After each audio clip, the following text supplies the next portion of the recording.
Everybody, it's Paul Sr. All right, man. Definitely so.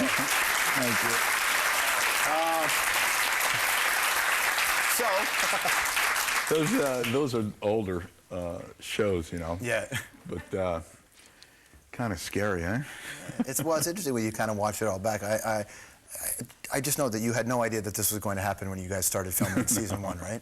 No, as a matter of fact, I thought it was funny because there was 3 bike shows, and I think there was they had a biker build-off, then they had a woman's show, and then they had our show, and they played that last.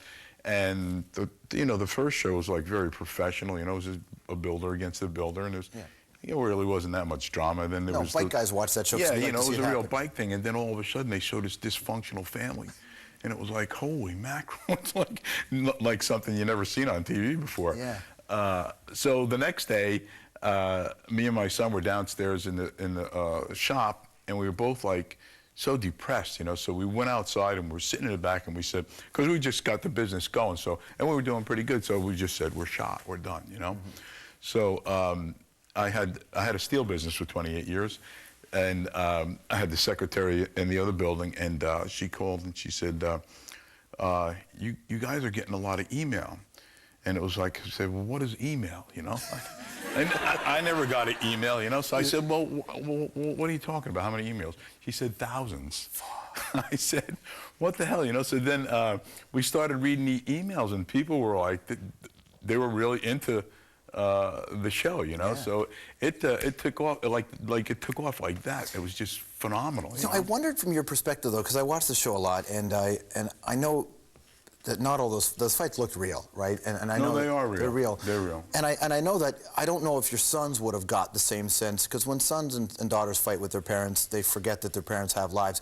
But when you watched it back and thought, as much as this is entertaining for a nation, this is my family. And there's a lot of drama in my family. Just as a father, how did you feel? You know what? I call it like it is. You know what I mean? And I'm like that, whether I'm on TV or if I'm in front of the president. I don't. You know, it's just that I'm always myself. So, yeah. Listen. I've barely got my picture taken. I didn't even want to get my picture. Then all of a sudden we got cameras in our faces. Yeah. You know. So it's like you're kind of like a product of who you are, so it's hard to be different. And listen, it's reality. It's reality, and I think that what people realize is that a lot of people are in the closet. A lot of people are like that. So when you come out and you do that, they say, "That's my family." Right. Because most families, they fight. For sure. Especially families that work together. It's hard. It really is.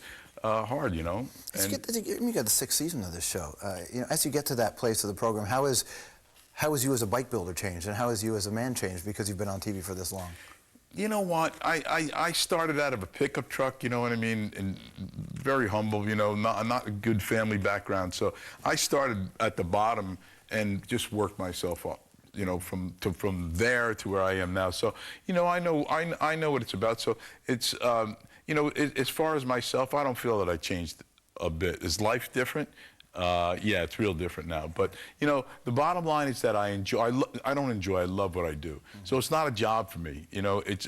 I go to work 7 days a week, because I love what I do. And if I'm not doing it there at my house, I have a huge garage with about 100 bikes, and I'll work on my bike. So I enjoy filming, so it's just a matter, I love what I do, How much of your day is working on the bikes, and how much are the cameras around? Because you get the sense the cameras are always with you, but I'm sure you still have to run a business, so you still have to have bikes built. You learn to work around all that stuff. Yeah, the cameras are there all day. Do I work on bikes? Yeah, I work on bikes. Am I in the office in between when they call me? Yeah, I am. Listen, you have to multitask. You have to, I have to run a business, and a show is a large part of our income, and it keeps us popular and keeps our fans. So, we have to do that, and it's a lot of fun. Well, after the break, we're going to show actually some of the bikes that you've worked on for other people and some of the important bikes that you've designed even for yourself. But a big part of your business is the relationship between your kids and you on TV. You fired your son on TV. Yeah. Was that real, or was it? No, it was real. It was real, yeah. Was it easy to do that? It was easy. It was very easy. Yeah. Well, you know what? what you see is real, you know what I mean? So there's a lot of stress involved in that, you know. I have real strong work ethics, you know. I'm there at 7 o'clock, I'm there at 6 o'clock, you know. No matter what it is, I'll do it. Nothing's beyond me. If I got to clean the bathroom, I'll clean the bathroom. But the thing of it is that, you know, my people are dedicated. Now, you have this person that comes in every day late, we have a 15-minute break, he's gone for 45 minutes. We have an hour lunch, he's gone for 2 hours. You know, I'm not from that school, so to me, I feel that it affects my business, and I can never get used to him doing that. You know, it's always, you know, what are you doing? Why can't you be here on time? But so after a while, you know, it takes a toll on you. You know, that's real. You know, I'm 60, he's 35. You know, I've been doing that all my life. So it reaches a point where it really starts to affect you. You know, so it's listen. Do I love my kids? I do. Do I like them? I don't. You know, and that's the way it is. You know. Is part of it because you talk about how you had these humble beginnings and the fact that if your son doesn't work the way you need him to work, it sends a wrong message to the rest of your staff? Absolutely, absolutely. You have to be a power example. If you're a leader, you have to be a power example. You can't, you know, you can't expect people to follow you if you're not leading them. You know, so I think that, you know, that's another big effect that I believe that's, you know, I guess it's kind of like, you know, I've took my beatings all the way through life, you know what I mean? And he's not, actually none of my sons ever experienced that because I really never wanted them to go through the things that I went through, but you know what, it probably wasn't a good thing because it's a curse and a blessing at the same time. So had they gone through some of the harder knocks, then they perhaps would have understood it differently. Yeah, I think so. You're being sued by your son, right? No, I'm suing him. You're suing him. So let's get it right, all right? Yeah, right. Well, you're embroiled in a lawsuit with your sons.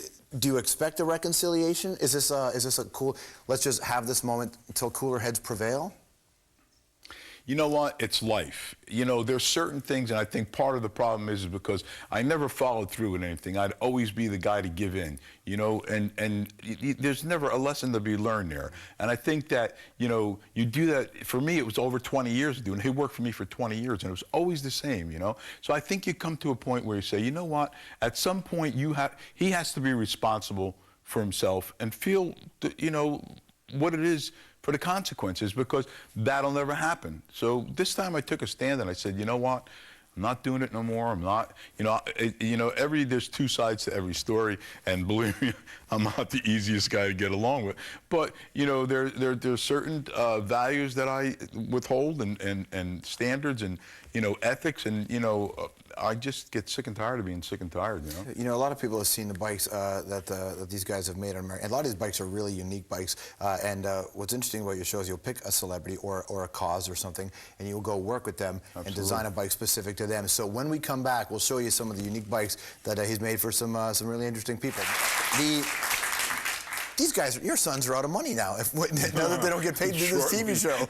Yeah. Who knows, you know? Well, you know what? That might be a good lesson for him too. Yeah, could be. You're expanding too, aren't you? Yeah, we did a restaurant in Kansas City. We're doing a restaurant in our retail store. We have a 30,000 square foot retail store. We just built a 100,000 square foot building 2 years ago, and we'll be putting up a restaurant in there. And then we have plans of doing another 4 restaurants and a hotel. So we keep going, you know. Our show plays in 162 countries, so we're very popular in Europe, and we have bike dealerships we're opening up in Europe now. So to get the authentic Orange County experience, American Chopper, when they go and order food in the restaurant, do they get yelled at? Is that? Yeah, there's like what you're playing over there, just continually. Yeah, are you sure you want that? Yeah. Nice. I want to show some pictures because I mean I love bikes, right? And I want to show. Let's get Will Smith's bike up here. Let's see the iRobot bike. Look at this thing here. Explain how, you know, I mean, how do you get to make a bike for Will Smith? That's got to be pretty great for your business. Yeah, I mean, they approach us. You know, everybody approaches us, comes to us to do a bike, but, you know, they came to us and they asked us to do a real spacey-looking bike, you know, and that was probably one of the cooler bikes. I mean, it got you on the red carpet too. You were there for the premiere. Yeah, I right? went for the red carpet. Yeah, I drove the bike around the red carpet. Like? Yeah, that was pretty cool. Yeah. Yeah. You got to meet. You know, you get to meet a lot of people. It's neat if you go back to your beginnings and when you started building bikes, right? And all of a sudden you're on a red carpet with Will Smith going, this is weird, right? Yeah, it goes, well, you know, I started in my basement. That's where I started, in my basement. But it's got hard to roll those bikes up the stairs. Well, I actually dug a hole and knocked the wall out and put like the steel ramp in there. It was even harder getting them down. That's awesome. Let's see the next bike here. Tell us about this bike. This is that's an awesome bike. That bike there is for paraplegics, and the way that that was for the Reeves Foundation. Mm-hmm. But that bike, if you're a paraplegic, you see the wheelchair in there. Yep. There's behind there is a ramp, and you roll up on a wheelchair. Yep. You push a button, the ramp goes down.